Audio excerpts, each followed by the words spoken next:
This is Audio Gyan, and I am your host Kedar Nimkar.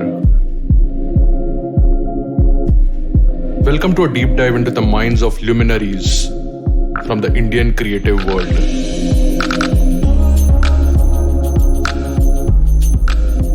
Welcome back to part 2. We are in discussion and conversation with Jan Schmidt Garre, filmmaker, producer, and founder of Pass Media. They make high-quality documentaries and feature films with focus on classical music, dance, and fine arts. In the previous episode, we spoke about making a documentary, and we are going to speak about his latest documentary on late architect B.V. Doshi called The Promise, Architect B.V. Doshi. So welcome back, Jan, to Audio Gan, and thanks a lot again for giving your time. It's a great pleasure to do that. Awesome. So it was a great conversation in the previous episode. We touched many things about documentary as an art form, but I wanted to just take this few more time of yours to just deep dive into the new documentary that you have just, I think, released. Yeah, it's now out. But more questions around how was the experience and some bits about documenting the East at large also. So you made, I think, 2 documentaries from India. So, like, what fascinates about you, like, about India being a non-Indian? Like, how do you sort of, maybe that could be the starting context? Yes. Well, my story with India started when I was very young. When I was like 19 or 20, I spent some time in New York, and in New York I approached India from 2 sides. One was I had very little money, and so people told me, go to Indian restaurants on 7th Street, East 7th Street, downtown. There you get excellent food for not that much money. And I had never eaten Indian food before, because at that time in Europe, that maybe in England, but in Germany, that was practically unknown. It's a long time ago. And so I went to these restaurants, and I was thrilled by this food. And I went there every day and totally fell in love with Indian food. So that was the one side. Mm-hmm. And the other side that was that in some art house cinema, I've forgotten which one in New York, they were showing a retrospective of Satyajit Ray, the great director from Calcutta. And I watched all his films, and I was fascinated. Especially the Apu trilogy, his masterwork that he did in the early 1950s, fascinated me extremely. And I thought it was very nice to have those 2 complementary experiences, food and art. And from that moment on, I always wanted to travel to India, which then took a long time. When I got married, we wanted to spend our honeymoon in India, but we had to cancel. We had organized everything, but then we had to cancel the trip because my wife fell ill and we couldn't repeat it. And so it took many, many, many more years until I finally came to India. And that was in 2007, when I started doing research for a film that I produced about modern yoga and about the origins of modern yoga. So about what practically everyone does in the whole world in India. And that brought me to India many, many times. And it was interesting because I had so much expectations. And it was really that when I left the airport and was there for the first time, right away I felt at home, or I feel not at home, of course, but I felt I loved it, and it felt close to me. Some connection, some kind of connection. Yes, and I love the people, and I love the strong the presence of spirituality in almost everything that you encounter, and but also the chaos and the noises and the smells, and I just love it. Beautiful.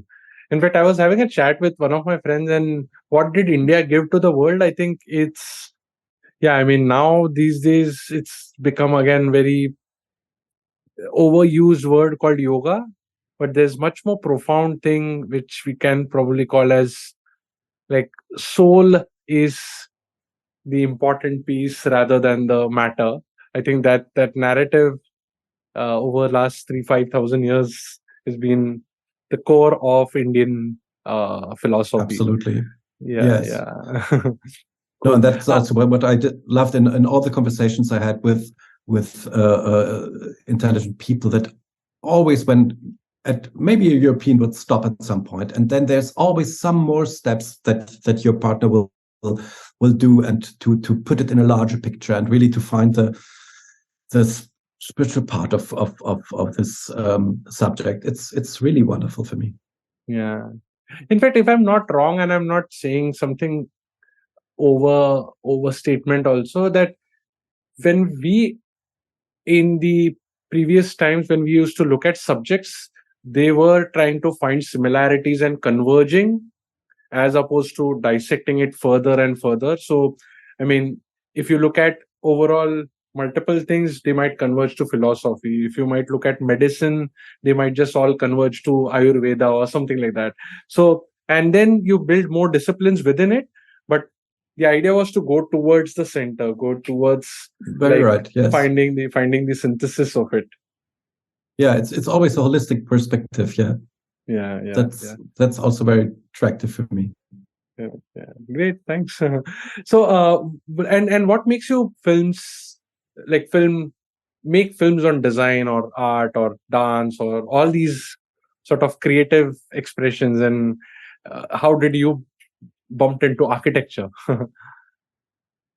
Well, I started with films on musical subjects because music is the most important subject for me in life, and at some point I wanted to become a musician, but then I was also very interested in directing, and I was very interested in operas. So sometimes I'm also directing operas, but to do films about musical subjects is one way of being very close to music. So this is really let's say my core field, but I'm also very interested in the other arts, and I did some fine art related projects, and I was always very interested in architecture. And when I'm traveling around, I'm mostly interested in architecture, and always trying to see also contemporary architecture, the interesting buildings.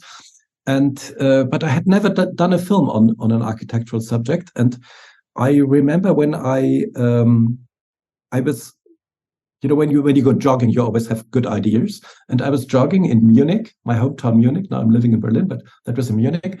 And there's a very beautiful housing project that they did 50 years ago for the Olympics in Munich. And this is one of the rare cases that a modern housing project is really accepted by the inhabitants, and it's really working very well. It's a really lively, beautiful neighborhood. And I was jogging there and looking at those buildings that are quite good architecture, and thought, it's so strange. I did so many films, and I'm so much in love with architecture, and I never did a film on architecture. Why so? And the answer was, well, because no one is really interesting in my eyes. And then I thought, wait a second, there's this Indian architect. This is a guy. This might be a subject. And yeah, and then I started doing research on B.V. Doshi and approaching him. And yeah.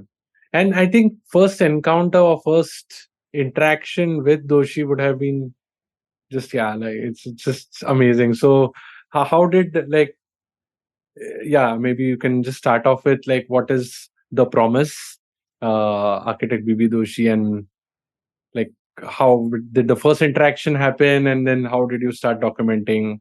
How did it come to be? Yes. Well, after that idea, when I was jogging, I started researching and reading books about him and his own writings, and watching all his buildings in films and in books, and then there was at that time there was a retrospective of his work in Germany in a museum, very well done by his granddaughter Kushnu, and that traveled through the world. I think it's still traveling. It's a very beautiful show. And so I read all that, and I went to that exhibition, and then I wrote to Doshi, a letter, and nothing happened. And then I called the office and said, "Yeah, I'm this guy from Germany. I would be very, very happy to get in touch because I would love to do a documentary." And so I talked to her, to Kushnu, to the granddaughter, and she said, "Yeah, we got your letter, and my grandfather is interested. Why don't you come to India and we just talk?" And I said, "Okay, cool, I'm coming." And a few weeks later, I traveled to Ahmedabad and met him. And you talk to him. I mean, he's such a generous person, and he was so interested in people. So, and the way he looked at people was just wonderful. He was curious on everybody and opened his heart to everybody. And so this way he received me, and we talked a bit. I was in his office, and after 10 minutes, his granddaughter joined us, and he said, "Kushnu, he's willing to do the film." And I thought, what's he talking about? The fantastic thing is that he is willing to do the film. Mr. Doshi is willing to do the film. And so I was very happy. And then all went very fast because he was very old then already. He was 91 when I visited him. I mean, he was in fantastic shape, but he was quite an old man. So I thought we rather start soon. And normally it takes ages to raise money for a film. And I was often in the situation that I approached someone and said, "I would like to do this and that film," and then it might have been difficult to convince that person. But when I finally convinced her or him, then they would think, "Okay, let's start tomorrow." And then I normally have to say, "I'm sorry, now I have to start raising money. That can take a year."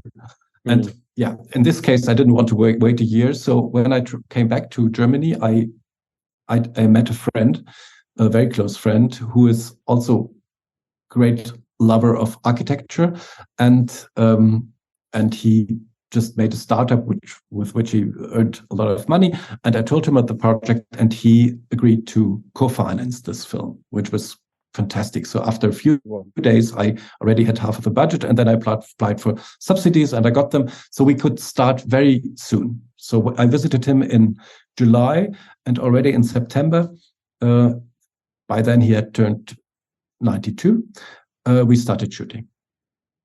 Wow, amazing.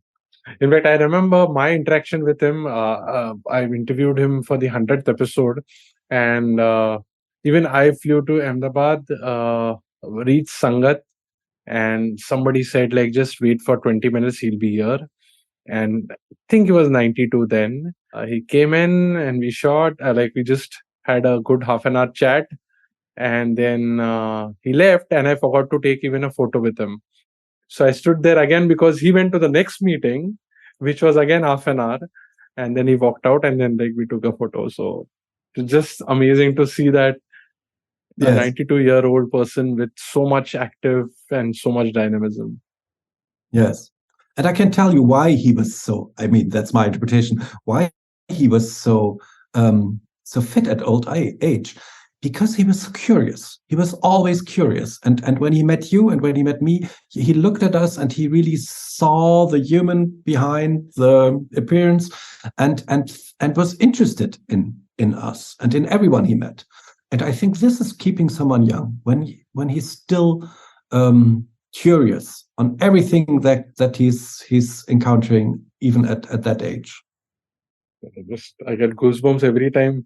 I've been for last 5-6 years, I've been thinking whom should pick up as my go-to person, like a kind of a guru. I don't know, and I'm constantly in two thoughts whether it should be B.V.Doshi, although I'm not an architect, I have nothing to do with architecture, or is it Kumar Gandharva, where I have nothing to do with music, but just two legendary people whom I'm every time in awe with. Yes, I can understand it. Cool. Yeah, and if you Google and if you check on YouTube, there are millions of millions, and not millions, but yeah, thousands of short and long form articles and videos, and where B.V.Doshi himself has been talking, and most of them are philosophical in nature. a lot has been documented, right? So what made you think that, or what's the narrative of The Promise? I'm sure you can like disclose now because yeah, it's out. No, of course. Yeah, it's out. It had its premiere on a film festival in Poland in May, and now it's out. And in Germany, it will really be in the theaters in September, and then also in other countries, and hopefully also in India. Yeah, I wasn't scared by those other films because I thought we talked about that in the first episode. I think in documentaries, it's not about facts or about showing as many as Doshi's buildings as possible or being very informative. I think it's about creating an experience. And when I met Doshi, I knew that this personality and his worldview and his let's say philosophy and approach to life and to many important questions was so strong and so beautiful that I would need to convey that. And of course, the buildings are important, and they are structuring the film, and we are visiting those buildings together. But it was more about his personality and about his unique perspective on life. And I was so lucky that he was agreeing to do that with my team and myself, to go everywhere and to tell us about those buildings while actually revisiting them. And what happened then was that whenever we went somewhere, like in the Institute of Indology, one of his very beautiful early works in Ahmedabad, when he was sitting there or walking around, it felt for him like a time travel. He was really back in Ahmedabad in the 1960s, early 60s again, and he remembered every name and of every contractor and every mason and whatever. It was really impressive, and he was like reliving those moments, and that was very strong, and that gave me the chance to do this time travel together with him. Wow. And then, but there are a bunch of, I think, I don't remember the production house, but What's an Ego, where he spoke about the Narmada River. There are like bunch of videos also, right? So, Yes, like, of course. can you give some glimpse about what is the promise that he's speaking about? And from the trailer, it says that I had to make furniture for every Indian, and that's still not fulfilled. So, you want to give Yes. some glimpse of it? Yes, that is the promise. His father and grandfather were carpenters, and when he was very young, there was a moment when he felt pity for some poor people that he saw, and he thought his duty in life is to build very cheap furniture that everyone can afford, so that no one has to sleep on the has no bed or table or chair to sit on. And in a way, he did that because he, as you know, he did a lot of social projects and housing projects for the poorest. So he said to me, I still have to fulfill that promise, but I think he did fulfill that promise. Okay. And that's what the film is about. Yes. Awesome. Great. So, I was also reading your interview with Ritupriya Basu, and you mentioned that Doshi's architecture must not be shown silently, right? So, how did you manage to show the interactions or the architecture, the inhabitants, and like, I mean, because Doshi would have been like it's in 94 now, 93 probably. So, how are things sort of? How is he responding to it, and what's the setup like? If you can give some glimpse of it. Yes. Well, what I learned when I studied Doshi's work and when I talked to him was that he did a very, very important move in art, in architecture history, let's say, compared to his ancestors that were still close to him, like Le Corbusier or like Mies van der Rohe or Frank Lloyd Wright. Those people tried to create sculptures for eternity. So they were really trying to build the perfect house with every detail as accurate as possible, and to, let's say, the inhabitants and the landlords, they were more like disturbing the creative work of the architect because they had some wishes and they wanted another door here that destroyed the picture or whatever. And Doshi had a totally different approach, at least when he was a bit older. In his early work, it may be a little bit like that, like the Institute of Indology, but then it changed a lot. And he started conceiving the buildings for the users. And for instance, I talked to him about the Institute of Management that he did in Bangalore, one of his most important buildings, a very, very huge project that is still growing today. So it's an open structure. And by the way, he's in that building. He shows a fantastic use of nature. So he planted 300 trees, and architecture are really melting together in this university. It's fantastic. Correct. And when he talked about this, he talked about the users and what they would do when they would walk through the building. And for instance, he talks about students going here, taking the diagonal through this courtyard and landing at this cafeteria where there may be a chance encounter with a professor, and then they will sit there and have a coffee, and the student will miss his class. But the encounter with a professor is much more important than the class. So this is the way he thought about buildings. He didn't think about volumes and I want this perfect shape here, but he was thinking of encounters, or even a more lovely example. When he built his own University of Architecture in Ahmedabad, the CEPT, that university in the 60s, he was thinking about the students that would study there, and that there would be people falling in love with each other. And then he thought of Indian movies where the lovers go around the tree and meet on the other side of the tree. And so he thought, I want two entrances to this building so that one can go in and out two different ways, so that the lovers can meet. And this is an incredible approach to architecture, totally different than the generation, just one generation before. And because he approached architecture like that, I thought it would be very important to see all these interactions and to see the buildings with people, and not the pure sculpture that the older generation would have built. And then he went even one step beyond that, when he did this big housing project called Aranya in Indore.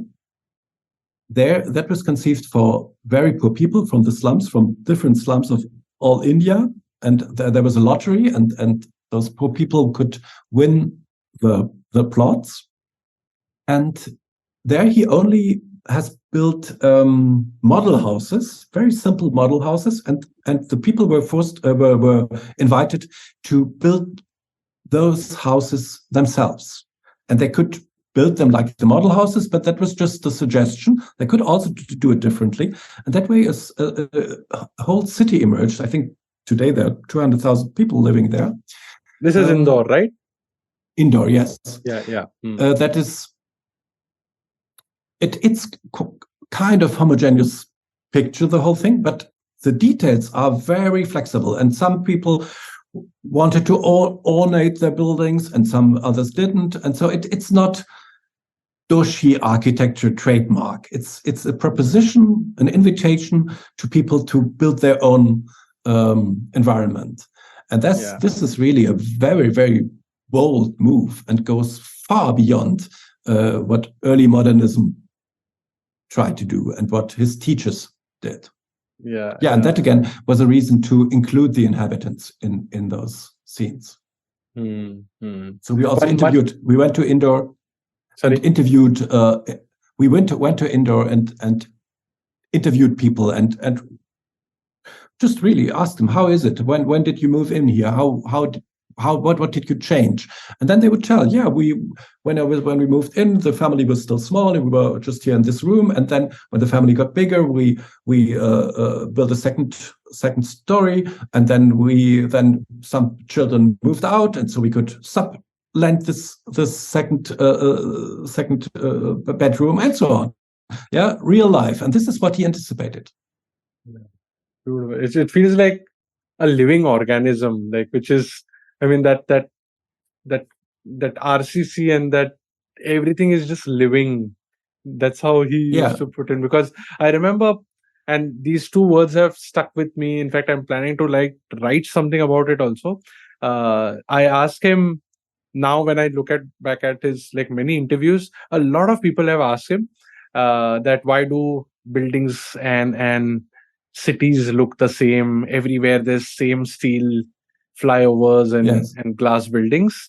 And I in Audiogan, he answered saying, because architects are no longer poets. And I think that one line just changes how you look at design, how you look at architecture. Absolutely, so very, very profound thinking. Absolutely. He has always had this poet approach to everything that he did. And he was actually also drawing all the time. He was constantly drawing and writing notes and some little thoughts, almost in poem form. So this we're showing this in the film also, of course. He regarded himself always as a poet. So every word he spoke, at least whatever I've seen and experienced, has been magical, especially as people grow old, because of that Indian ethos which he speaks about. There's a lot of philosophy. How difficult it was to really edit, because everything is very lyrical. It has a rhythm to it. So was editing a nightmare? Yes. Well, I was afraid of that. Honestly, when I talked to him, I thought, oh my God, this man talks long and he talks so well, and it's big buildings, thought buildings that he's building up. How can I shorten this? How can I bring this in a structure of a film? I was afraid of that, and it was much easier than I thought, because he did when he spoke, he did pauses, so you could cut, and anyway, you know, I'm German, and I'm always happy when I do films in English, because the English language is much easier to edit. Because in German you have this strange phenomenon that how do you call that, in the subordinate sentences, the verb is always at the end. So once someone starts a subordinate clause, or how do you call it, you have to wait until the last word, until you really get the meaning of the sentence, and you can't cut before. Even when all those elements that he puts in a sentence at the end may be not so interesting, you can't cut, because you need this last word. Otherwise, the sentence doesn't make sense. And in English, it's different, because it's much easier to cut, because it's more like it's more like bricks built to each other. So it worked. It worked much better than I'd anticipated. I think I've given a good build-up that we should watch it very soon, in India at least. Yes, I very much hope you can. So far, there are no plans, and I understand that the system of distributing documentaries is different in India than in Europe. So I hope to find a way to show it to the Indian audience, which of course it's where it belongs to. So what I think now, maybe I can do some kind of tour through the big cities and have a very big cinema for one or two screenings, with some announced well in advance, so that people know, something like that. And then, of course, it will be out on DVD and online. Yeah, amazing.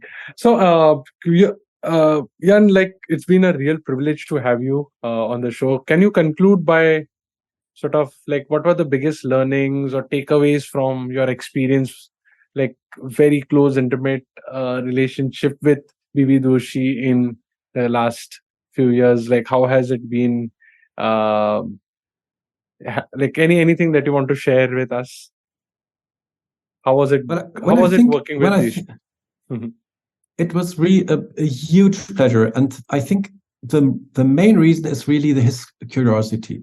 His curiosity was so beautiful, and I had a very demanding DOP who always did a very beautiful light, but it took long to put up this light, and Doshi was so old, and I was worried he had to wait an hour or maybe 2 hours. Of course, we tried to do this to not let him wait and to let him come later and so on. But sometimes it just took time, and he had to wait.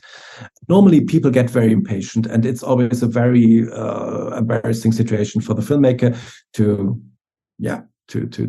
deal with that. And in his case, it was so lovely to see. He was watching the set, he was watching the electricians and the cameraman, and he enjoyed it. He was just curious about okay, he's doing it like that. He's putting the cable here, and here's the stand for the lamp, and so on. He was just curious, and this is really something you can learn from him. That life is beautiful when you're just curious about everything that you encounter.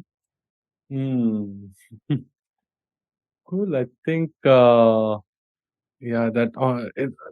don't have any words to express the, just thanks for giving your time. And we really Thank you. look It was a great forward pleasure. to the film, and you coming to India and screening it across. So Yes. Thanks a lot once again for giving your time, and it was wonderful having you. Thank you very much, Kedar. It was a great pleasure. Thank you. And that's it from today's GAN session. For show notes and more GAN, visit audiogan.com. And if you wish to connect with me, I am at AudioGAN Moments on Instagram. Until then, take care.